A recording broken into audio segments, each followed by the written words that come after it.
आपके भगवान का जन्मदिन है, इसके लिए बहुत बहुत बधाई। आपको भी बहुत बहुत बधाई। भगवान कहने का तात्पर्य यह है कि वास्तव में आप मोदी जी को अपना भगवान मानते हैं। उनका माला जो है आप पिछले 5 वर्षों से धारण किए हुए हैं, क्या कहना चाहेंगे आप, जनता को क्या बताना चाहेंगे? ये भी तो मन में किसी के आता होगा कि हम भगवान क्यों मानते हैं। हम जिस देश में रहते हैं, जिस सनातन धर्म में रहते हैं,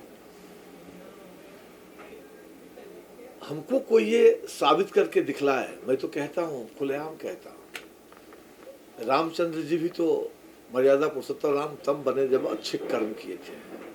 अच्छे कर्मों के कारण ही लोग उन्हें प्रभु श्री राम, अपने आराध्य भगवान श्री राम कहते हैं। उस समय की जनता, उस समय के लोग प्रभु श्री राम को भी कहाँ छोड़े थे। राजा दशरथ के दोनों पोते अगर जंगल में होते हैं तो फिर इसका क्या मतलब है? जब लोग कहते हैं हमको मोदी जी के बारे में आप कैसे भगवान मानते हैं, तो मैं कहता हूं कि 428 साल के बाद, मतलब अहिल्याबाई होलकर जी के बाद, इस संसार में कोई ऐसा व्यक्ति जन्म लिया जिसने महाकाल, काशी विश्वनाथ, भीमा शंकर इसके बारे में सोचा और कायाकल्प कर दी। हालांकि बाबा का कायाकल्प कोई क्या कर सकता है, बाबा तो खुद करवाए, लेकिन माध्यम किसको बनाया? माध्यम तो नरेंद्र भाई मोदी को ही बनाया। तो मैं तो कहता हूं, जो बाबा का सगा उससे मेरा खून का रिश्ता। भगवान मानने का सबसे बड़ा कारण यही है, वह व्यक्ति हमेशा अपनी भक्ति में रहता है। बाकी इस बात को हम भी जानते हैं कि नरेंद्र मोदी जी हमारे देश के प्रधानमंत्री हैं, भारतीय जनता पार्टी के एक शीर्ष नेता है। तो जो विरोधी हैं वो कुछ तो कहेंगे, लेकिन सच तो ये है ना, जो विरोधी भी है ना, वो भी जब अकेले में बैठते हैं तो वो भी चिंतन करते हैं, मंथन करते हैं, तो उनको भी लगता है नहीं भाई कह तो सही रहा है यार, आगे आगे देखिए होता है क्या। तीसरी बार सरकार बनी है, अपने आप में इतिहास रच चुका है। विपक्षी चाहते थे कि सरकार न बने, और हालांकि विपक्षी इस बार उभर के सामने भी आए हैं, काफ़ी संख्या उनकी बढ़ी है, तो क्या कहना चाहेंगे? ये बात देखिए, जब चुनाव की बात है, ये तो आज नहीं कीजिए, इसलिए नहीं कीजिए क्योंकि आज का माहौल हमारे लिए चुनाव का नहीं है। और मैं पहले भी कहा आपको कि हमारे नरेंद्र भाई मोदी जी इस देश के प्रधानमंत्री हैं, भाजपा के नेता हैं, इससे हमको कोई लेना देना नहीं है। हमारा लेना देना इससे है कि हम उनको एक भगवान के रूप में मानते हैं, एक ऐसे अवतरित मानव के रूप में मानते हैं जिसने वो कृत्य किए। लोग कहते हैं ना, आदमी मुसाफिर है, आता है और जाता है, आते जाते रास्ते में यादें छोड़ जाता है। जब तक ये पृथ्वी है, नरेंद्र भाई मोदी कभी नहीं खत्म होगा। जब तक ये पृथ्वी है, आज तक विवेकानंद सरस्वती जी खत्म कहाँ हुए? जब तक ये पृथ्वी है, महात्मा गांधी को कौन भूल सकता है? जब तक ये पृथ्वी है, बाल गंगाधर तिलक जी को कौन भूल सकता है? लेकिन इन सब में एक ऐसा नाम अवतरित हुआ जिसका नाम नरेंद्र भाई मोदी है। और आने वाले समय में देखिए, चुनाव में जीतना हारना वो तो लगा रहता है। लोकतंत्र की यही तो खूबसूरती है। लोकतंत्र में एक ही व्यक्ति अगर हमेशा प्रधानमंत्री बनेगा तो तानाशाह भी हो जाता है। ये लोकतंत्र की खूबसूरती है कि विरोधी प्रबल जरूर होने चाहिए। ठीक है, चुनाव है, होते रहता है ये सब चीज। आपका ऑफिस जो है, नमो नमो ऑफिस, आपका पूरा एकदम मोदीमय हो गया है, पूरा मोदी के मंदिर की तरह यहाँ पे आपने लुक दिया हुआ है। और अधिक से अधिक तस्वीरें यहाँ प्रधानमंत्री नरेंद्र मोदी जी की हैं। कई तस्वीरें ऐसी हैं जिसमें मोदी जी आपको सम्मानित कर रहे हैं, वो अलग अलग मंच की हैं। ऐसा नहीं है कि एक ही तस्वीर आपने 4 बार बनवाया है, कई तस्वीरें दिख रही है अलग अलग मंच की। तो क्या कहना चाहेंगे सर? यही सब तो कारण है। देखिए क्या है कि मैंने इतने करीब से उनको देखा है, उनकी आंखों को देखा है, उनके चेहरे के तेज को देखा है, वो आम आदमी हो ही नहीं सकता। दूसरा रही नमो की बात, तो ये तो है ही नमो प्रेरणा स्थल। ये तो हमारे भोले बाबा का मंदिर है और नमो प्रेरणा स्थल है। मैं तो यहाँ आए हुए वो तमाम लोग जो मुझसे मिलने आते हैं, सबको मैं एक ही बात तो कहता हूँ कि देख, रिटर्निंग टिकट तुम्हारा कन्फर्म है, कैंसिल भी नहीं होगा। तो जीवन में कुछ ऐसा करके निकल कि तू रहे न रहे, ये इतिहास तुम्हें याद करे, तुम्हारा समाज तुम्हें याद करे, तुम्हारा परिवार तुम्हें याद करे। सब इतिहास नहीं बन सकते हैं, लेकिन सब परिवार तो बढ़ ही सकते हैं ना। तो मैं तो सबको यही कहता हूँ कि बस जियो और प्यार से जियो। आज के लिए पैदा लिए हो, कल किसने देखा है। कौन जाने किस घड़ी में जिंदगी की शाम हो जाए। और कितना भी कमा लो, कितना भी कमा लो, कफन में जेब नहीं होता, कफन में जेब नहीं होता। बहुत ही खास अंदाज से आप जन्मदिन से मनाते हैं, प्रधानमंत्री जी का रुद्राभिषेक करवाते हैं, पूजा पाठ करवाते हैं, उनके लंबे उम्र की कामना करते हैं। तो इस बार आपने भगवान से क्या मांगा? हमने तो चूँकि हर वर्ष 17 सितंबर को मैं उनका जन्मदिन मनाता हूँ, इस बार भोले बाबा से नहीं मांगा। भोले बाबा को कहा, भोले बाबा यहाँ की जनता को समझाइए जो मैं समझाना चाहता हूँ, सनातन धर्म के मानने वालों को समझाइए जो मैं कहना चाहता हूँ। और मैं कविता के माध्यम से कहना चाहता हूँ मिश्रा जी आपको कि धैर्य रखो मेरे भगवान मोदी पर, धैर्य रखो मेरे भगवान मोदी पर। यह नव भारत का निर्माता है और ऐसा युग पुरुष, ऐसा महामानव इस मातृभूमि पर बार बार नहीं आता है। यह जामवंत है इसी युग का, हनुमान जगाने आया है। और जहाँ जहाँ भोले बाबा का स्थल जर्जर है, उसकी आंखों को चमकाने आया है।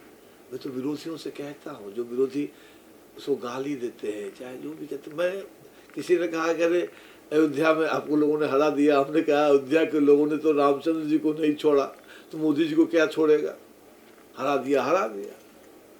मैं तो कहता हूं कि यह भाग्य विधाता है इस युग का, याद रखना, इसको समझना ही होगा। भारत के इस महामानव को हमको समझना ही होगा। अगर समझ गए इन बातों को, गुणगान हमारा भी होगा। और मौका अगर चूक गए, नुकसान हमारा ही होगा, नुकसान हमारा ही होगा।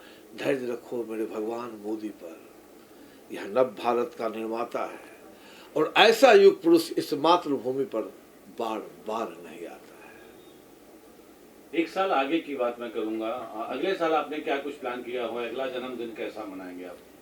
अगला जन्मदिन तो मैंने बाबा को यही कहा जो आपने भी प्रश्न किया। बाबा अगला जन्मदिन मैं भीमा शंकर में नमो प्रेरणा स्थल में मनाना चाहता हूँ। क्योंकि मिश्रा जी, एक साल से हमारे कदम इसलिए रुक गए थे जी, क्योंकि मैंने संकल्प तो बहुत पहले लिया था बनाने का। मुझे लगा कि मैं अगर अभी कुछ भी करूँगा तो लोग इसको पॉलिटिकल रंग देंगे, कहेंगे चुनाव आया है इसलिए नमो प्रेरणा स्थल बना रहा है। तो मैंने लोकसभा चुनाव तक अपने कार्यक्रम को आपने पिछले इंटरव्यू में भी भीमा शंकर का जिक्र किया था। स्थगित किया। अभी मेरा काम वहाँ हो रहा है, लेकिन वो इंटरनल काम हो रहा है।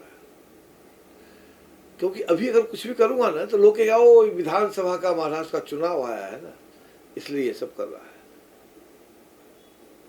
इश्क और प्यार का मजा लीजिए, बस थोड़ा इंतजार का मजा लीजिए। 2 महीने के बाद जब महाराष्ट्र का चुनाव खत्म हो जाएगा फिर मैं चाहता हूँ यही चीजें साफ शब्दों में आप जनता के बीच रखें।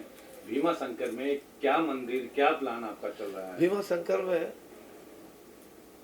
जो मेरा मतलब एक विजन ऐसा है कि सामने मोदी जी जैसी तपस्या कर रहे हैं, एक बहुत बड़ा उनका तस्वीर तपस्या करता हुआ उस मंदिर में, सामने भोले बाबा का आशीर्वाद देता हुआ तस्वीर, एक तरफ नमो पुस्तकालय जहाँ जितनी हमारी धार्मिक ग्रंथ हैं। और मैं भीमा शंकर को क्यों चुना? लोग कहते हैं ना गरीबी, तो मैं तो कहता हूँ महाराष्ट्र के भीमा शंकर, चाहे जो जिधर आदिवासी लोग रहते हैं, जाके गरीबी देखो, आज भी वो लोग पानी ढोते हैं माथे पे लाके।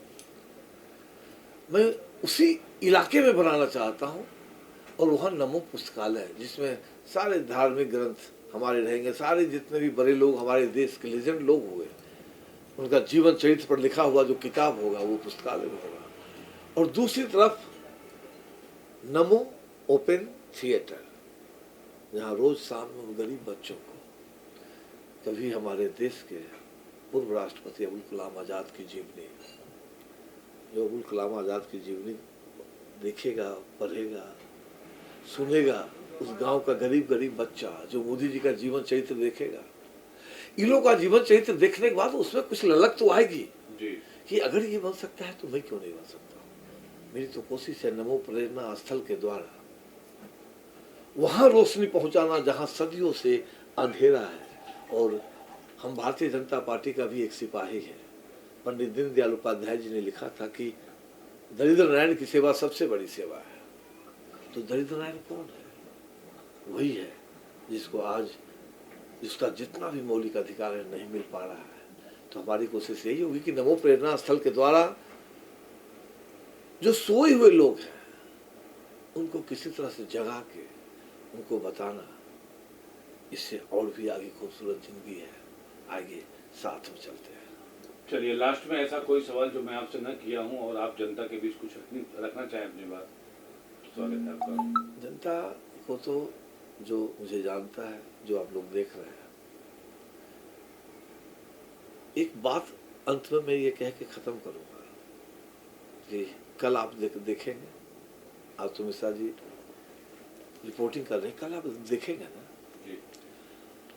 तो रात में जब खाना खाने के बाद सोने जाएंगे ना तो नींद तुरंत नहीं आती है, 2-3 मिनट लगता है, 4 मिनट। जी जी जी। कल की प्लानिंग करते हैं आप,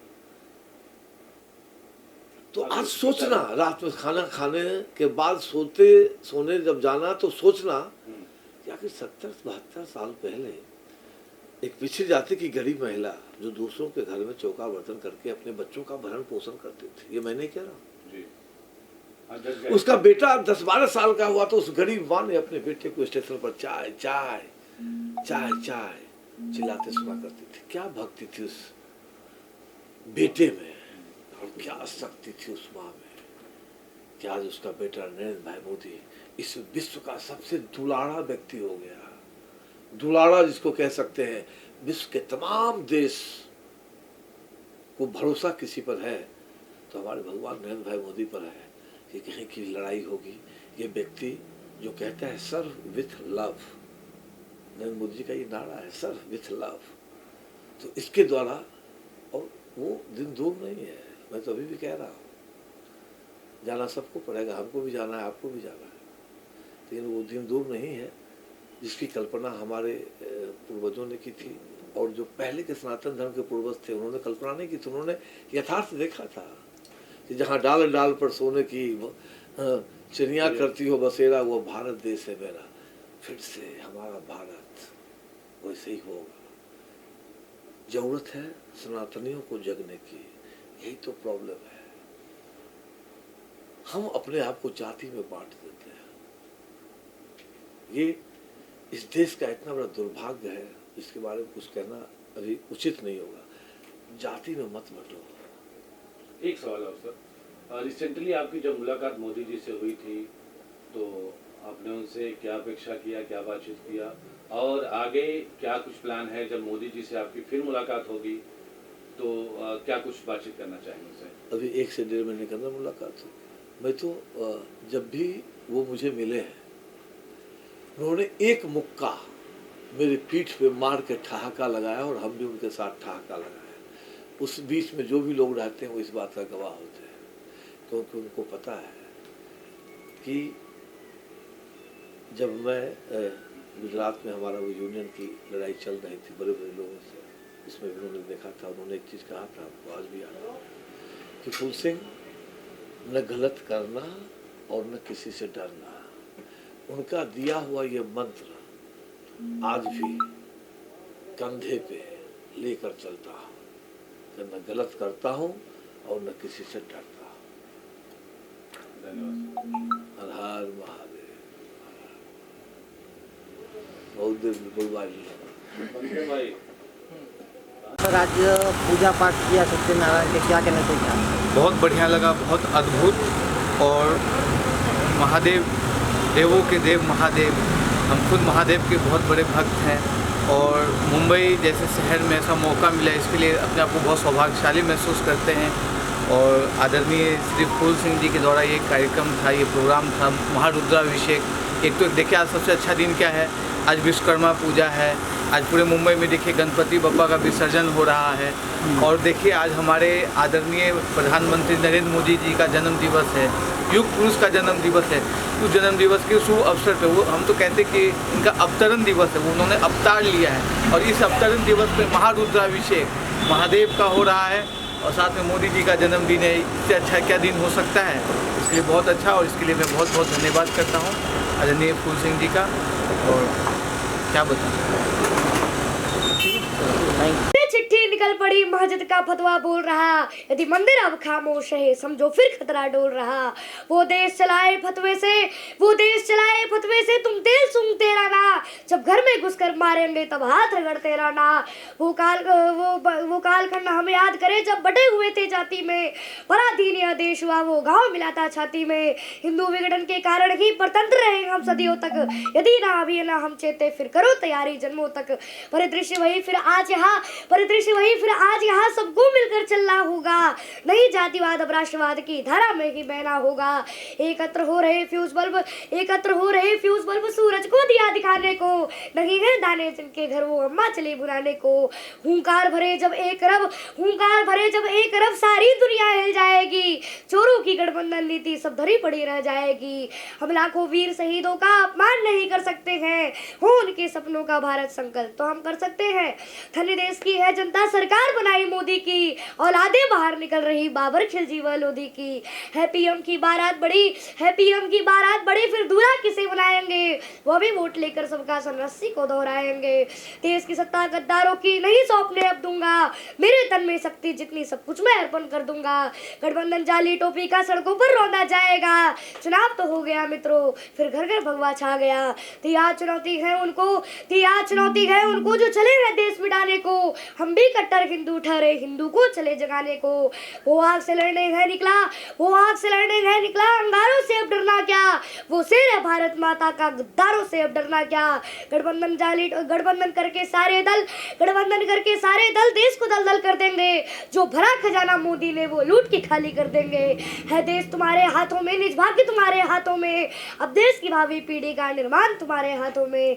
चौओर से फतवा निकल रहा, चौओर से फतवा निकल रहा, क्या अपनी हंसी कराओगे, बन जाएंगे गिदड़े करब क्या फतवा सरकार बनाओगे। अब बड़ी चुनौती चुनाव की, अब बड़ी चुनौती चुनाव की, मिलकर विजयी होना होगा।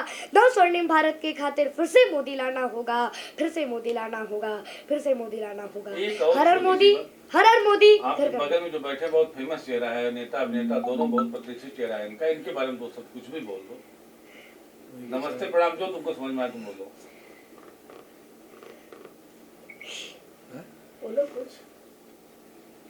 आभार है इनका, इन्होंने मुझे गोद लिया।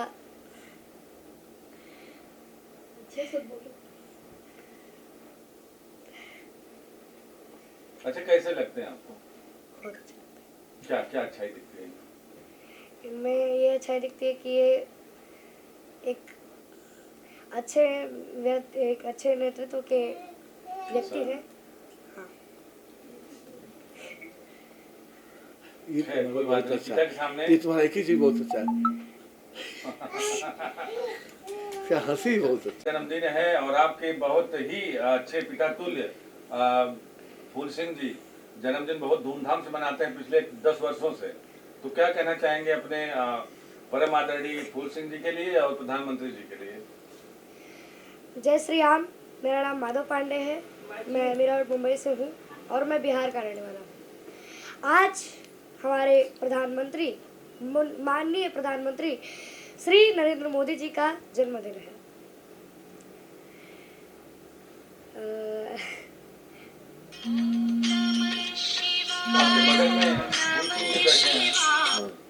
हेलो, हाँ बेटा आओ ना। इसकी सबसे शानदार कविता। एक अकेला पार्थ खड़ा है भारतवर्ष बचाने को, सभी विपक्षी साथ खड़े हैं केवल उसे हराने को। भ्रष्ट दुशासन शूर्पणखा ने माया जाल बिछाया है, भ्रष्टाचारी जितने कुल में सबने हाथ मिलाया है। समर भयंकर होने वाला आज दिखाई देता है, राष्ट्र धर्म का क्रंदन चारों ओर सुनाई देता है। फेंक रहे हैं सारे पासे जनता को भरमाने को, सभी विपक्षी साथ खड़े हैं केवल उसे हराने को, केवल उसे हराने को, केवल उसे हराने को। हर हर मोदी, घर घर मोदी।